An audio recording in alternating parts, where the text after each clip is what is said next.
Good morning, and welcome to the Fantasy Football Network. Week 2 of SuperAsianMan's Fantasy Football League has taken off, where the commissioner is ugly, but the trash talk is even uglier. Let's recap Week 2 with an FFN update. Taking a look at last year's champion, Kevin's Primo team is at a terrible start to the season, going 0-2. He blames the auto-drafting, but you know what they say, you snooze, you lose. Maybe he'll have better luck going up against the MILF Hunters. Speaking of the MILF Hunters, talk about a pitiful performance, scoring the lowest amount of points of Week 2, with less than 68 points. Leading the charge for the MILF Hunters was Albert Okwubunam, who scored a fat old goose egg. But where there are lows, there are highs. Lamar Jackson and Shope's Moose Knuckles was a shining star, scoring almost a third of his team's total points. Shope's Moose Knuckles scored 159.12 points, and the highest score of the week. With that, he pushed ahead to steal the number 1 seed from 14th pick.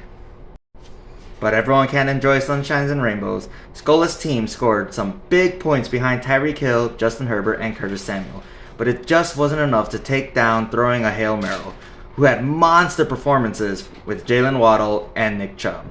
Skola's team must be frustrated with his number 1 draft pick, King Henry, who was chosen 8th overall.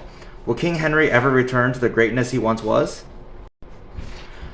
Talking about returning greatness, I have to talk about both throwing a Hail Mary and System Outprint and You Suck. They are both back in their old stride of complete domination, both going 2-0 after the first 2 weeks. I'm going to have to wish and pray best of luck to their opponents in Week 3, I don't know, and Pokimane Tier 3 Simp, who are both standing on a hot turd record of 0-2.